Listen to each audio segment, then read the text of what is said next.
Bonjour YouTube, ici Chartreux, bienvenue sur cette première rediffusion de l'émission Hors Champ sur YouTube. Avant de vous laisser avec la vidéo, je me permets de l'introduire et de vous présenter notre projet autour de la chaîne Hors Champ TV.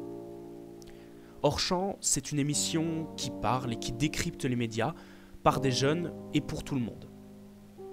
Hors Champ, ce sont des chroniques, des débats, un endroit où partager votre avis via le chat, des jeux et bien plus encore. Ici, on expérimentait un format plus court où on revenait sur le phénomène du Listembourg et de tout ce que ça raconte sur notre société médiatique d'aujourd'hui. Cette émission était diffusée sur Twitch, alors je vous y invite très fortement à follow notre chaîne car c'est là-bas que tout se passe et pour ce faire je vous mets le lien en description. N'hésitez pas à rejoindre nos comptes Instagram et Facebook pour être notifié de tous nos prochains lives. Je tiens aussi à remercier la Fédération Wallonie-Bruxelles pour leur soutien dans ce projet, ainsi que Romain et Vivi qui étaient à la régie pour cette émission, sans oublier Adrienne qui a supervisé tout le projet. Quant à moi, il ne me reste plus qu'à rentrer dans le champ. C'était Chartreux, bon visionnage.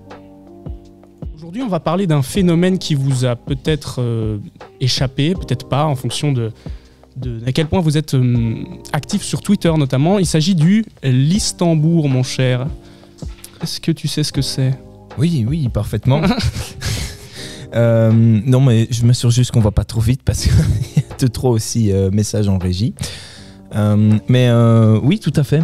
À la base, ça démarre d'une blague. C'est un pays fictif qui accroché à l'Espagne, qui borde la mer Atlantique, enfin l'océan Atlantique, pardon. Donc un pays qui n'existe pas, qui a été inventé via Photoshop par un certain Gaspardo. Tu as brièvement expliqué ce qu'était le Listembourg. Donc c'est un pays rattaché à l'Espagne et au Portugal dans l'Atlantique, qui n'existe pas, qui est un peu une forme de France à l'envers. Enfin, c'est un mélange lettonien en fait. Luxembourg et pour un rappel un peu de la France, il a joué un peu avec la carte. C'est ça. Donc c'est un pays où l'on parle français et espagnol au sud.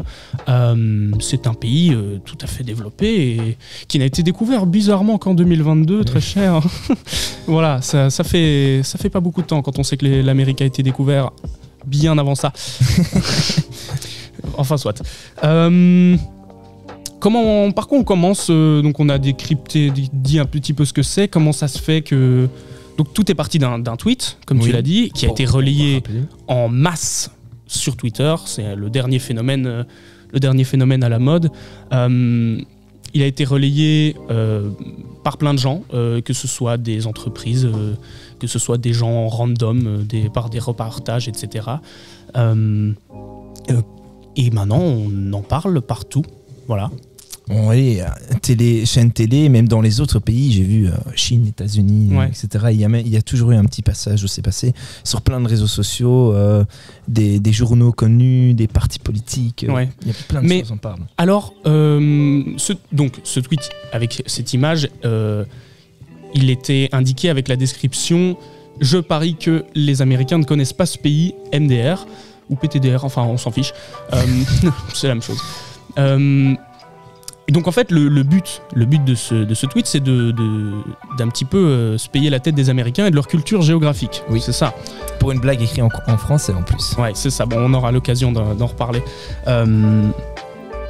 Donc assez étrange. C'est un phénomène qui est resté principalement francophone. Oui, et pourtant qui a eu une ampleur énorme. Ouais, c'est ça. Tu l'as dit, relayé par les médias en Chine, aux États-Unis, partout en Europe. Pourquoi pas partout en Europe, mais beaucoup de pays. Oui, c'est ça. Pour rester précis.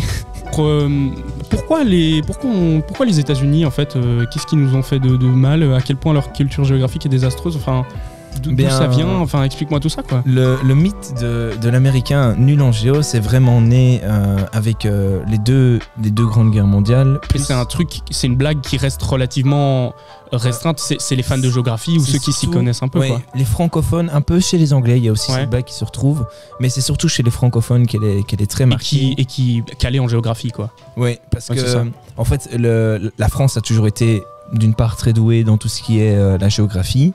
Et donc, quand les Américains, durant les 2 guerres, sont arrivés, il y a eu des phases où, sur certains champs de bataille, des mots qui signifient, par exemple, peut-être pas l'horizon, mais qui signifient genre les versants de collines, etc., que les Américains, même une fois traduits, ne comprenaient pas parce qu'ils avaient un faible niveau dans tout ce qui était domaine géographique, qui sont des bases apprises dans le cours de géo. La seconde, c'est qu'il y a ici une petite anecdote qui est assez connue à Namur, c'est que les Américains ont bombardé Namur parce qu'ils se sont trompés de zone à bombarder. Visiblement, c'est quelque chose qui est arrivé récurremment pour que ça devienne presque un mème d'époque, comme quoi les Américains sont vraiment nuls en géo et se trompent de zone. Oui, ils se sont trompés entre la ville de Namur et la province de Namur, c'est ça? Oui, c'est plus ou moins ça. Et du coup, ils ont bombardé la ville de Namur. Le point positif, c'est qu'il y avait une tour près du théâtre, une tour moyenâgeuse qui était perdue au milieu des maisons qu'on n'arrivait plus à retrouver, qui a été retrouvée grâce à ça.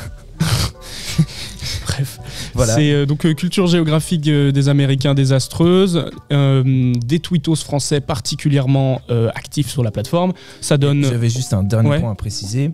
Après l'arrivée de la bombe atomique et tout ce qui était centrale nucléaire, etc., les Américains, enfin le gouvernement américain s'est dit il faut qu'on enlève les études qui rapportent le moins pour mettre des études de sciences poussées pour avoir plus d'ingénieurs. Et donc c'est comme ça qu'à Harvard il y a eu l'enlèvement d'études de géographie. Et ça s'est fort marqué au moment de la guerre du Vietnam, quand les gens qui devaient être formés pour tout ce qui est traverser des zones géographiques avec une armée, il n'y en avait plus assez à cause de cette étude enlevée. Et donc du coup, ils ont juste brûlé, envoyé du napalm, comme ça allait plus vite. Après, ici, j'ai Bobby Lyon qui nous dit ils ont tendance aussi à plus bombarder que les autres. Statistiquement, il y a plus de risques d'erreur. C'est pas faux non plus, en effet. C'est une bonne remarque. Donc voilà, culture désastreuse. Enfin, désastreuse. Peut-être pas tant que ça d'ailleurs. Enfin, en tout cas pour certains. Et une géographie qui est passée au second plan au profit de la science, c'est ça que tu me dis. Maintenant, ce que j'aimerais un petit peu voir avec toi, c'est une blague qui est restée française. En effet, tu l'as dit, le tweet est fait en français. En aucun cas, allez, est-ce que le but, c'était réellement d'atteindre directement les Américains, ou est-ce que c'était plus une blague comme ça, quoi? Non, Gaspardo, on va reprendre directement à la base. Le tweet de Gaspardo, c'est quelqu'un qui aime jouer avec des éléments, il fait des blagues, etc. Donc, et en plus, il aime bien la géographie, visiblement. Donc, quand il a posté ça, c'était vraiment presque une private joke qu'il partageait avec des abonnés, des amis, etc. Et très vite, ça s'est enrelayé. Des gens qui ont trouvé ça drôle et qui... On va en parler plus tard, mais beaucoup de gens maintenant se rendent compte, quand on voit un message qui marche, que ça peut être une très bonne publicité, mais on va en parler par la suite. Ça, c'est et donc, ça a été du coup très vite relayé, et surtout qu'en plus, là, c'est un thème qui, quand même, vu que c'est une blague récurrente, marche très bien, c'est le fait que c'est mis à charge des Américains. Ouais. Mais le but n'est pas directement d'insulter à proprement parler les Américains, c'est plutôt de se moquer d'eux sans que même eux ne puissent s'en rendre compte finalement, vu qu'on va on fait un peu ça tout le temps. Finalement, l'humanité est tout à fait lâche. Bref. On va rester positif quand même. C'est ça. Enfin bref. Du coup, tu nous as dit on se moque des Américains, mais donc ça a été énormément relayé. Et aussi par des personnalités qui n'ont rien à faire et qui n'ont pratiquement rien à faire des blagues de géographie, les politiciens, des entreprises, toute société quelle qu'elle soit. Il y a énormément de politiciens, il y a notamment Zemmour, Mélenchon, il y a des entreprises comme Netflix, McDonald's ou d'autres multinationales qui ont été grappillées une petite part du phénomène. Et c'est ce que tu me disais, oui, il y a une forme de publicité gratuite avec ça, c'est que ça a pris une telle ampleur que beaucoup de gens sur Internet et particulièrement sur Twitter en parlaient. Et en fait, une des choses, comme là on vient de le faire, typiquement je viens de dire il y a Zemmour, Mélenchon, etc. Le simple fait de citer en fait ces entreprises, ça fait un peu... c'est de la publicité gratuite. C'est ça, c'est de la publicité gratuite. Personne n'a payé pour ça, les réseaux sociaux sont entre guillemets gratuits. Peut-être que nos viewers ne se rendent pas compte, mais il y a un principe quand on est comme ça une grosse entreprise ou un homme politique ou qu'on fait une image de marque, c'est que tant qu'on parle de nous, que ce soit en négatif ou en positif, c'est toujours une publicité. Il n'y a pas de buzz, il n'y a que du buzz. Il y a que du buzz, voilà. Ouais, on en connaît plein des exemples avec ça. Ici, bon, c'est pas vraiment un bad buzz en soi, hein. C'est un truc qui peut avoir un point de vue, a priori un peu négatif, mais en soi, ça n'a pas fait de mal à grand monde, j'imagine. Non, en fait, ici, vraiment, ce qui fait aussi que ça marche, c'est que en parlant de publicité gratuite, ça ne tacle vraiment personne. Là où, parfois, certains hommes politiques, certains chefs d'entreprise doivent directement attaquer de front quelqu'un pour pouvoir se démarquer, ici, ça démarque sans vraiment insulter quelqu'un. Ouais, c'est ça. Ça reste, on pourra toujours dire que c'est de l'humour bon enfant, en entendant. Donc, c'est toujours ça. Oui, c'est ça. En fait, mais il reste quand même une petite part de sel, si je puis dire, un petit truc un petit peu sanguin, mais sans trop l'être, qui fait que c'est plus viral, quoi. Surtout qu'en fait, par principe, cette blague ici de dire oh regardez, je suis sûr que je parie que les Américains ne connaissent pas ce pays. Il y a les mêmes genres d'humour côté américain, mais pour les Français. Donc c'est un peu comme dire voilà, c'est une riposte. C'est vraiment un petit jeu de compétition entre nations, et c'est toujours arrivé. Ça vient aussi dans le cadre de plein d'autres éléments qui sont tellement vastes qu'on ne peut pas citer, mais du coup, le fait de pouvoir légèrement tacler les Américains maintenant, ça fait pas un bien à tout le monde, mais c'est quelque chose qui peut être populaire. Ouais. Ici, j'ai une question dans le chat. Est-ce que tu as une idée de ce qui a fait la viralité de ce phénomène, et est-ce que le tweetos de départ, donc Gaspardo, est assez influent de base? Alors, Gaspardo de base a sa petite communauté, assez petite. Une communauté de fans, enfin d'intéressés par la géographie, quoi. Alors j'ai encore été vérifié ce matin, pas que de fans de géo, mais il y en a. Et il y a aussi sur d'autres projets, il travaille aussi. Donc voilà, il fait pas que de la géo, mais du coup il a sa petite communauté. Et il y a un autre élément à prendre en compte dont on n'a pas parlé, on répète. Je vais dire.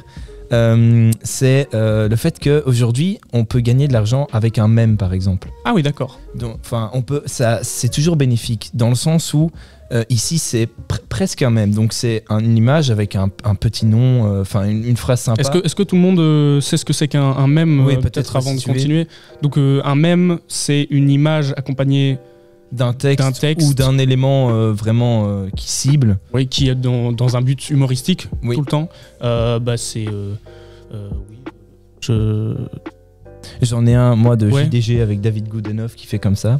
Enfin bon, il y en a des dizaines, et c'est un truc qui marche assez bien et ça fait souvent rire les gens un peu intéressés. Ici, dans ce principe, le principe de mème, dans ce cas-là, du coup, ça fait qu'en relayant, vous montrez que vous participez à quelque chose, que vous êtes d'accord avec ça et que vous êtes en plus drôle. Donc ça donne une image, et donc en relayant ce genre de choses, ça permet vraiment de pouvoir faire du buzz, et le buzz rapporte toujours quelque chose qui peut même être économique. Il y a Bobby qui nous dit c'est anonyme et collectif les mêmes.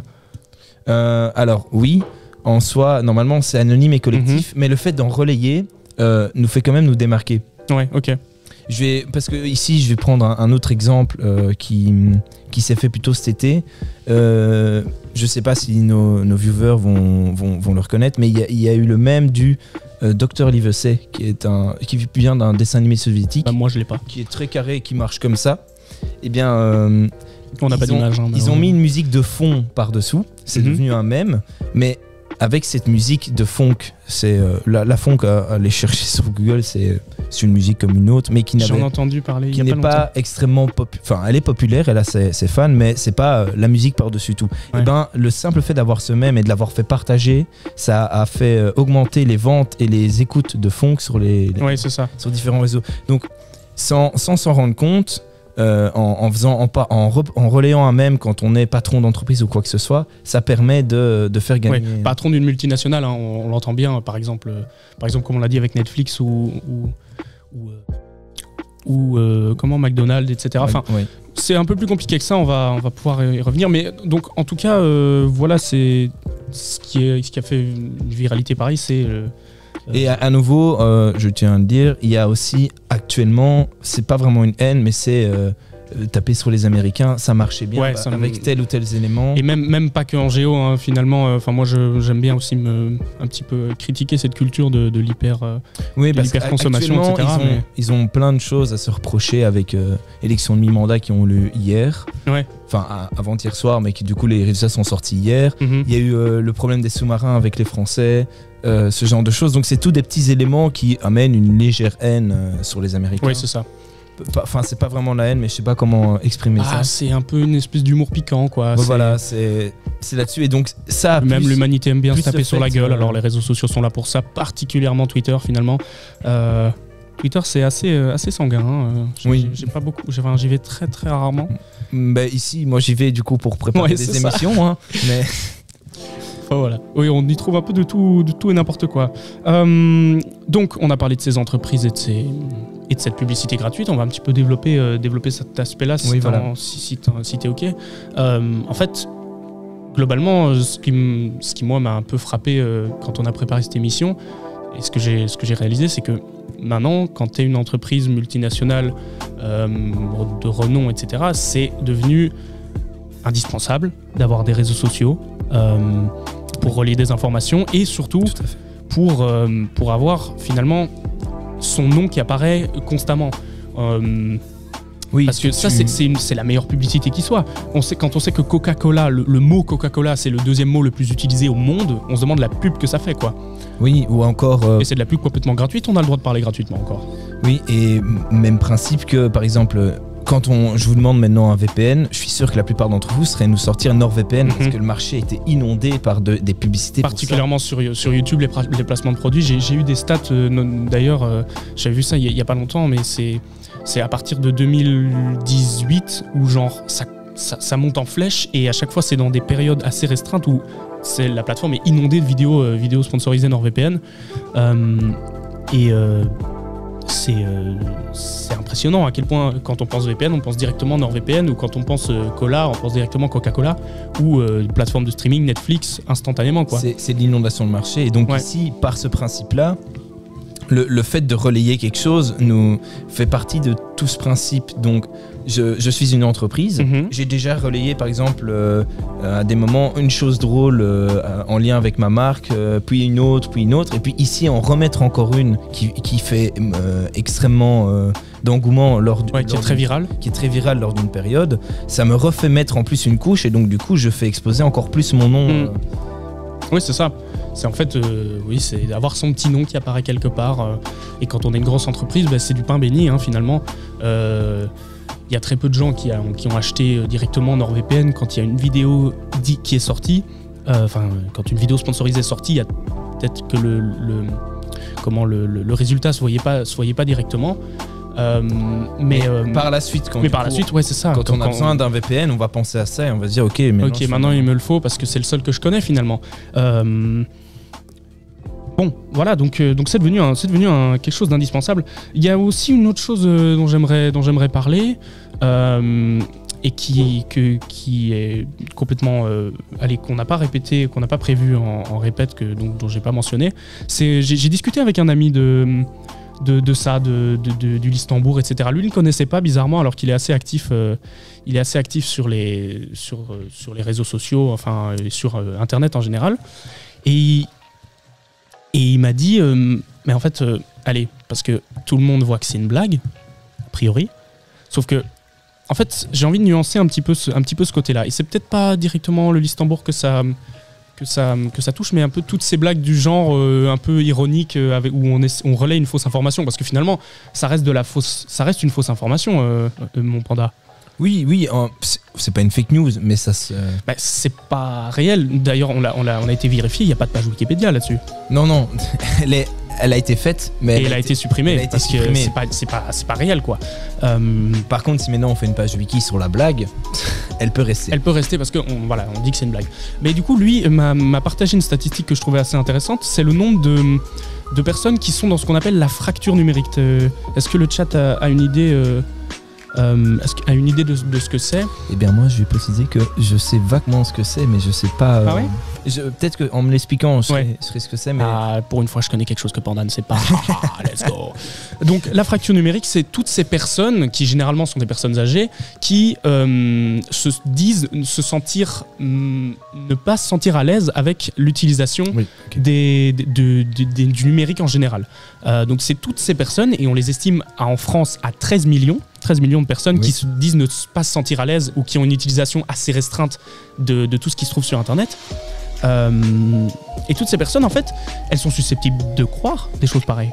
Parce que ces gens-là, ils sont pas à l'aise, ils savent pas forcément se positionner face à une fake news. Le but, et face à une fake news, face à une blague pareille, parce que ça reste une forme de désinformation. Et donc en fait, c'est 13 millions de personnes qui pourraient croire quelque chose de semblable, peut-être pas le listant, mais une blague. Parce que de l'ironie, on en trouve à foison sur Internet, et ça peut être des trucs un peu plus limite, quoi. Mais tu vois ce que je veux dire? Ici, j'ai peut-être une explication. Ouais. La première, par exemple, ma grand-mère, qui elle n'est pas du tout sur les réseaux sociaux, on avait entendu parler, mais elle vient d'une génération où on demandait de beaucoup plus décoder l'information quand on en recevait. Ouais. Donc elle, fatalement, elle s'est quand même dit, c'est un pays en Europe qui n'a pas été découvert, ok, c'est faux. Oui, d'accord, mais il y a un truc de décoder l'information. J'ai un contre-exemple où j'ai une pote de classe qui n'a pas le temps d'aller sur les réseaux, c'est pas qu'elle veut pas, mais c'est qu'elle n'a pas le temps, et qui est très crédule, pardon. Ouais. Et elle, quand je lui en ai parlé ici de cette émission, elle m'a dit, ah bon, il y a un pays en Europe qu'on a découvert seulement maintenant. Ouais. Du coup, elle, fatalement, pour les personnes qui sont, à vrai dire, de la génération plus début 2000, fin 90, je ne vais pas viser quelqu'un en particulier parce que génération Z, quoi. La génération Z, on va dire ça. Des générations qui ont eu un petit peu moins l'apprentissage du décodage. Et dans ce cas-là, à mon avis, si elles ne sont pas très liées au réseau, à mon avis, là, oui, il va y avoir un problème de fracture. Ici, on a Bobby qui nous dit j'ai l'impression que ce genre de fake news est plus un épiphénomène Twitter et que ça risque même pas d'arriver jusqu'à eux. Je trouve que c'est assez vrai. Et oui, en effet, il nous dit si ça leur arrive, c'est via la télé qui repompent tous ces phénomènes. Mais allez, je veux dire, je parle pas forcément directement de... Pour répondre à ta question, Bobby, je pense pas directement à quoi ça s'appelle?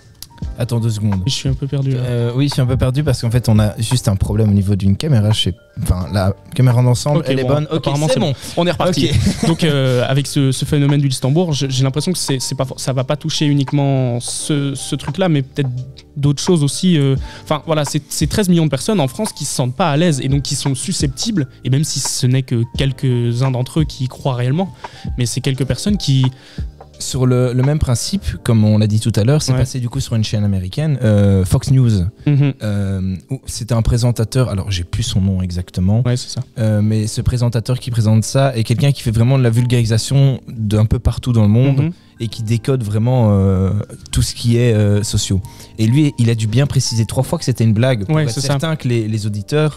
Parce que là j'ai Vieux Biscuit qui nous dit, et je trouve qu'il a raison, c'est que Internet a ses propres codes et que les personnes faisant partie de cette fracture numérique, ils les comprennent pas forcément. Et en effet, même si l'information, ils ne seraient pas susceptibles de les croire, il y a plutôt une idée de, oui, en effet, c'est pas le fond, c'est moins le fond que la forme en fait. C'est que, en effet, il y a des gens qui sont... Qui pourrait y croire venant de la forme et d'un petit peu une méconnaissance de cette dernière. Oui, parce qu'en fait, la blague va très loin. Il y a même eu... en fait, c'est même plus une blague, ça devient un délire à ce stade. Parce qu'il y a l'office du tourisme, il y a même une office du tourisme réel qui propose des faux voyages. Encore une publicité gratuite. Ça, c'est une publicité gratuite, mais là, ça va au-delà parce que là, ça crée vraiment une fake news. Du coup, un faux voyage en donnant, on va à telle et telle région. Alors... Oui, c'est ça. Quand tu vois une vraie entreprise que tu connais, c'est pas tout à qui fait relaie une information pareille, et que tu es dans cette fracture numérique, t'es en droit de te dire, mais qu'est-ce que je suis en train de voir, quoi.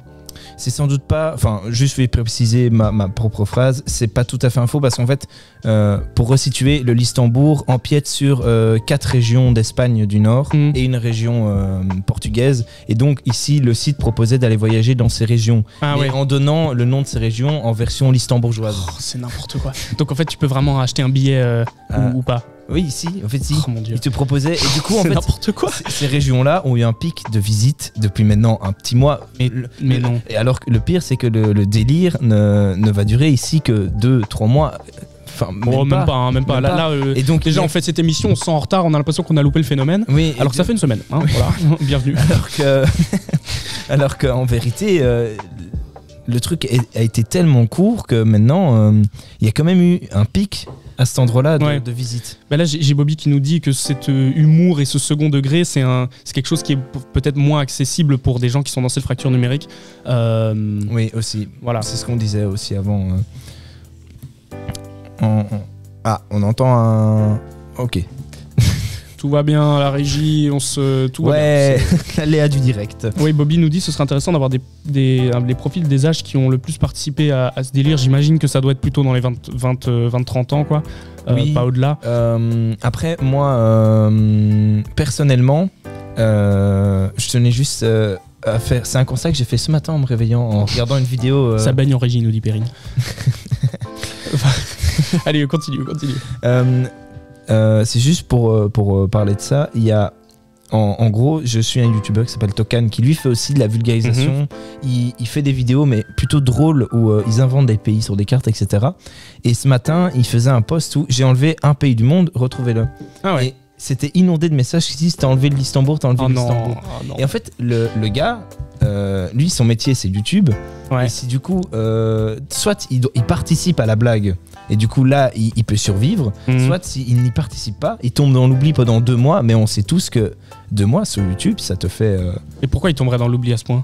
Parce qu'en fait il y a vraiment Vraiment c'est inondé de ça, à un point où les messages maintenant c'était plus que ça. Donc oui, d'accord, admettons qu'il bannit le mot Listembourg. Ouais, donc là il a plus de messages dans son chat et il le référencement. Admettons qu'il bannit même le mot Listembourg, il n'y a plus personne qui va venir parce qu'ils savent qu'ils peuvent plus mettre...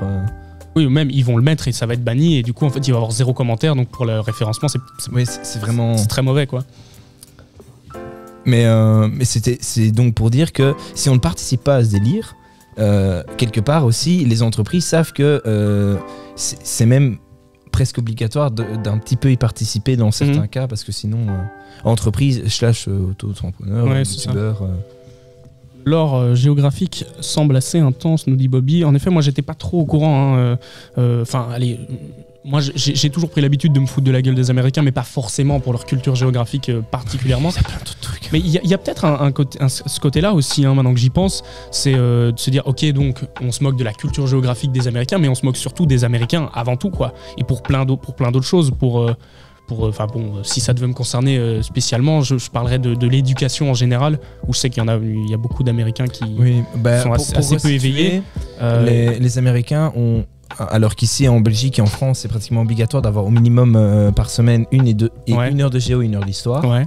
Eh bien, les Américains, il n'y a que 17 États où il y a au minimum 1 heure de géo, mais souvent couplé avec un autre cours.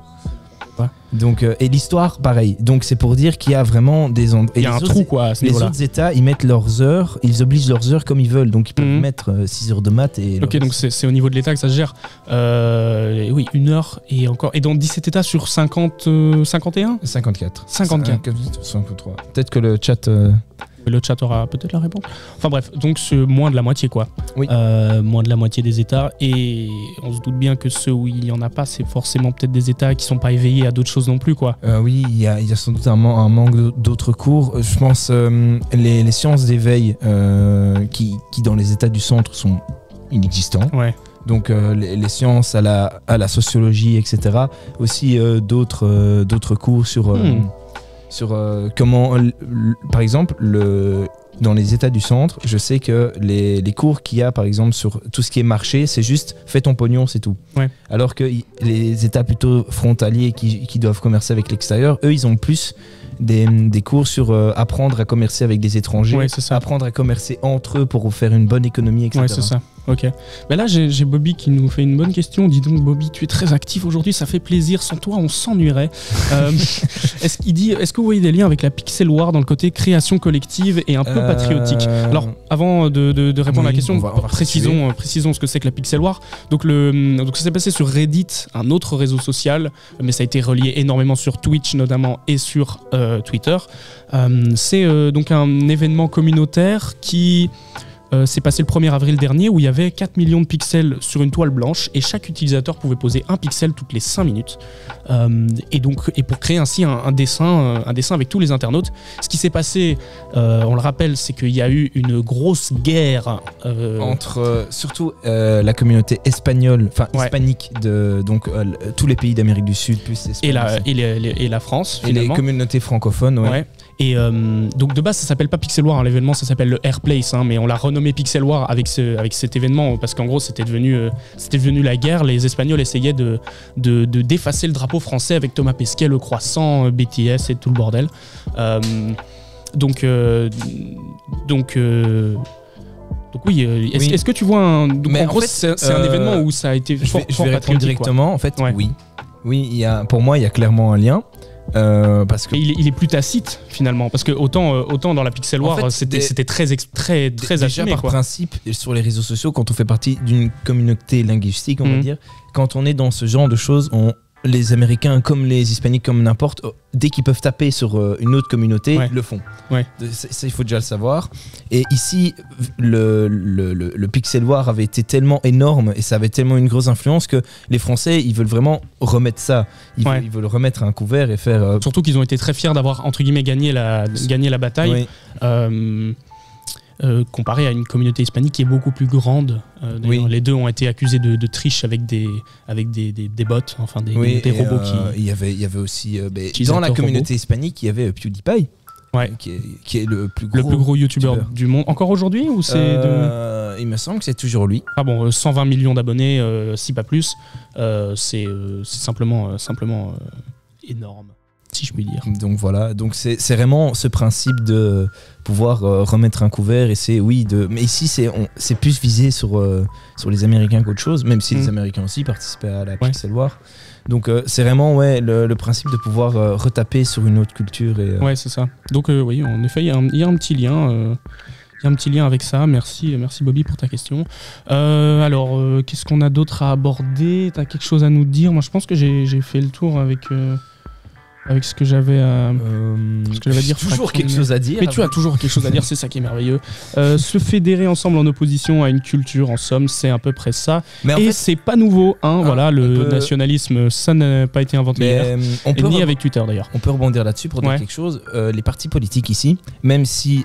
oui, c'est ça, on n'en a pas beaucoup parlé des partis politiques. Même si ici, celui qui a créé le tweet, donc qui est devenu par extension le président de Gaspardo, du Listembourg, a dit que ça devait rester politique. Oui, donc les hommes non politiques. Oui, donc les hommes politiques se sont quand même donné à cœur joie parce que comme un Éric Zemmour ou un Mélenchon, le fait de, comme je l'ai dit tout à l'heure, le fait de tacler quelqu'un, c'est vraiment ce qui nous fait nous démarquer, qui nous fait une publicité. Et on l'a bien vu avec Zemmour, ce n'est que ça, sa viralité. C'est très souvent que ça.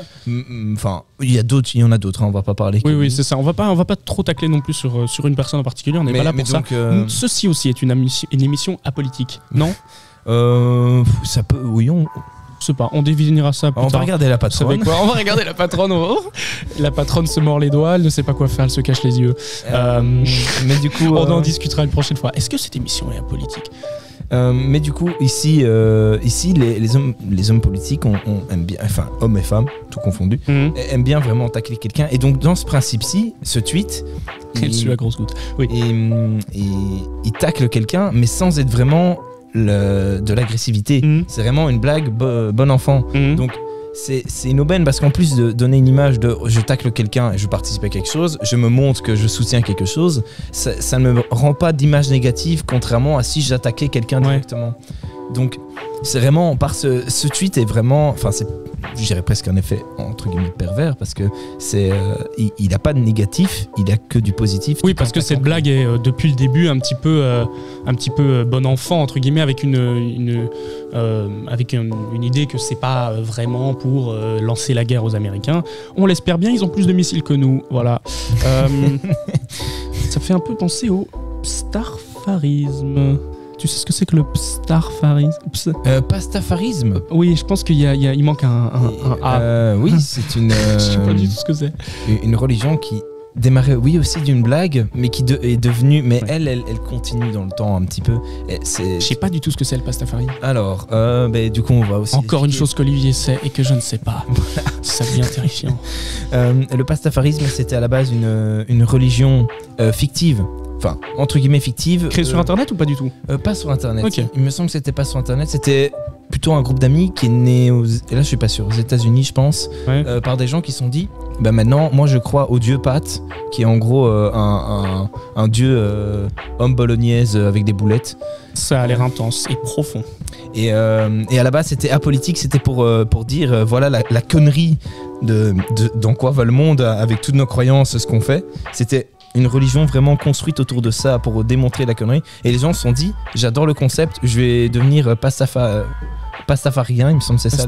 Pastafarien. Okay. Et du coup, c'est même allé à un point où il y a un mec qui a dit, mais l'habit traditionnel dans le pastafarisme, c'est une passoire sur ma tête, donc sur ma carte d'identité, je dois avoir une passoire sur ma tête. C'est excellent. Et du coup, il y a eu tous des débats, et c'est même encore, aujourd'hui, c'est encore existant. Hein. C'est même allé au-delà des États-Unis, il y en a en France, en Belgique, j'en ai même déjà rencontré un, c'est très étrange.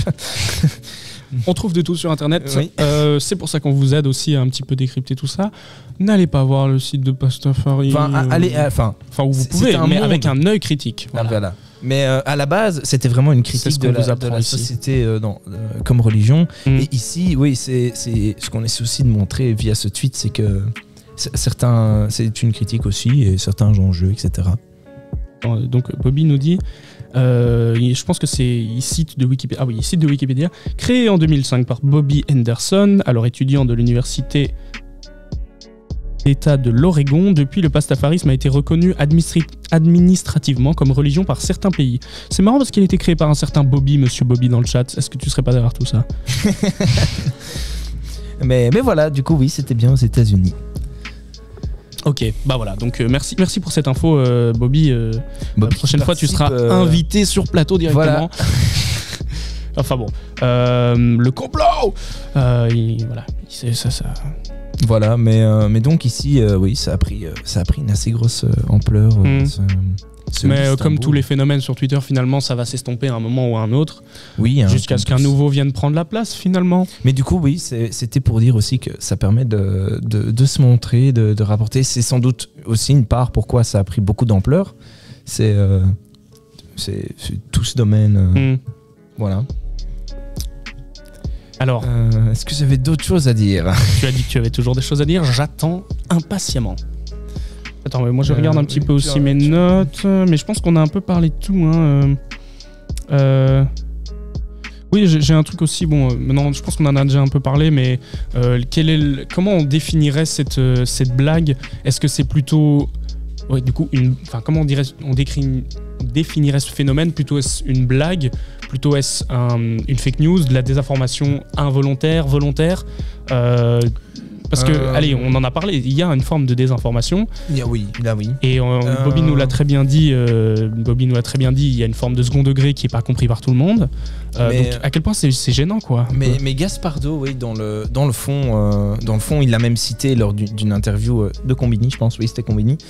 Il cite que ça l'a dépassé. Hein. Ouais, c'est ça. Qu'aujourd'hui, il essaie de reprendre sous contrôle sa propre blague de base pour faire en sorte que ce soit apolitique, que pas trop de monde se lie à ça, etc. Donc, de base, lui, c'était vraiment bon enfant. Il a vraiment fait ça parce que ça le faisait marrer, comme d'autres le font, ce genre de blague. Mais ici, il faut savoir aussi que Gaspardo, je pense qu'il est suivi et entouré d'une communauté et d'autres personnes qui sont aussi, à mon avis, aussi connues que lui, c'est pas plus. Et c'est comme ça aussi que ça s'est relayé. Et c'est devenu... Donc, ouais, c'est une blague de base, mais c'est devenu quelque chose ça a passé au-dessus d'une blague. Ouais, c'est ça, c'est devenu. C'est devenu en fait presque. Comme beaucoup de choses sur Internet, finalement, c'est devenu incontrôlable, parce qu'une fois que ça se relaye, on peut plus rien en faire. C'est un effet de mode culturel éphémère qui ne durera pas longtemps. Et il y en aura un autre après, il y en aura toujours. Oui, il y en aura toujours. Sur Twitter, ça pullule évidemment. Bobby Lion qui nous dit une réaction sur Hanouna hier soir en mode full impro. Tu as vu Hanouna hier soir? J'ai pas vu Hanouna hier soir. Il faut savoir que je donc regarde. Non, on va pas faire.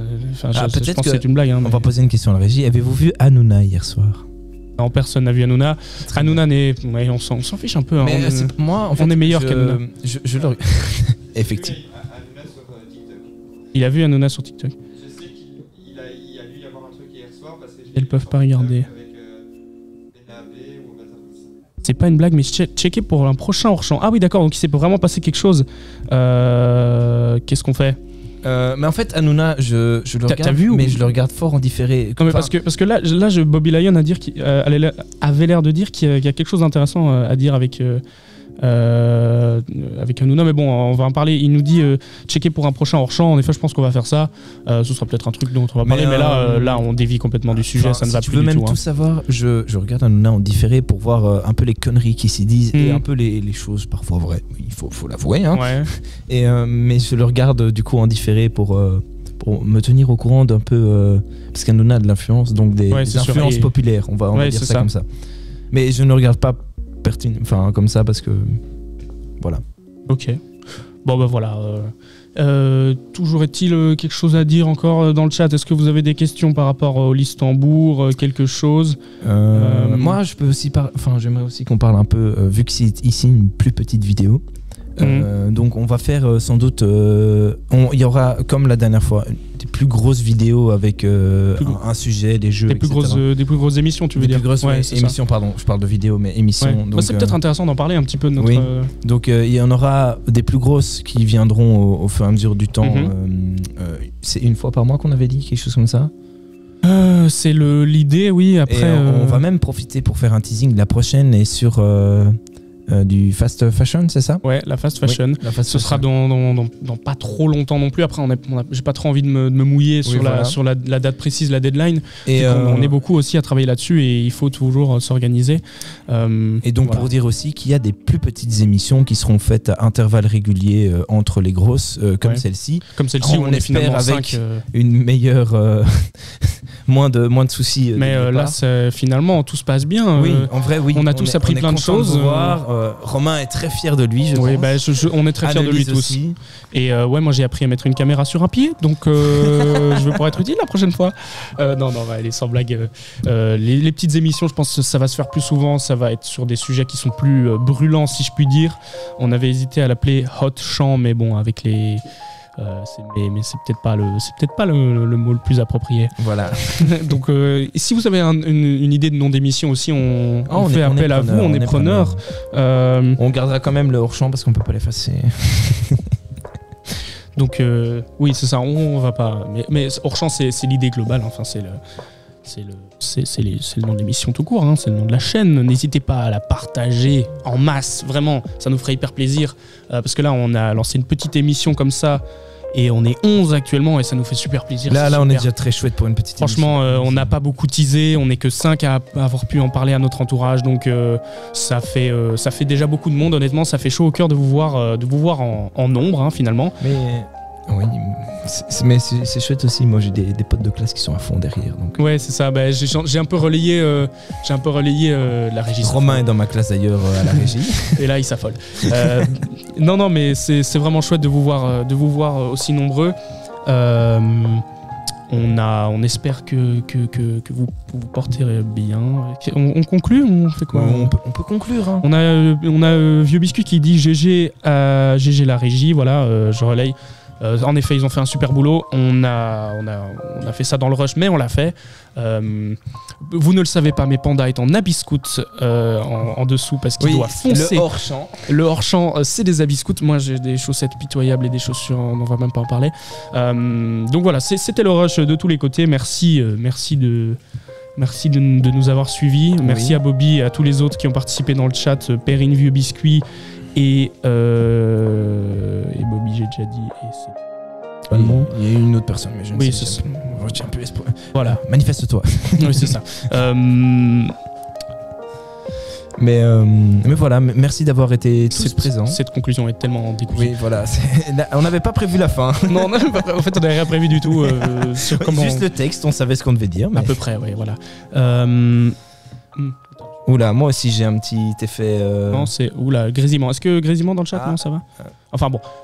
Merci à tous de nous avoir suivis. N'hésitez pas à suivre nos réseaux sociaux hors champ TV, que ce soit sur Facebook, sur Instagram ou sur YouTube. Bientôt, Oui. on va poster des VOD et des best-of sur YouTube. Donc, n'hésitez pas à suivre ça aussi, à relayer les informations comme vous pouviez. Voilà, passez une agréable fin de journée. Voilà, les micros, enfin les casques ou les micros rendent l'âme. Ah, Ouais, c'est bon. C'est Ok. bon, ok. Mais du coup, ça sonne la fin. Oui, ça sonne la fin, je pense. Bravo à tous. On remercie encore la régie, on remercie la Fédération Wallonie-Bruxelles pour le matos. Et on remercie aussi l'IATA qui nous a prêté du matériel aussi. Oui, oui. Voilà. La dernière fois aussi, et c'est La dernière on fois va aussi, encore, voilà. Donc voilà, et merci à tous dans le chat. Bonne journée. Journée à vous. Au revoir.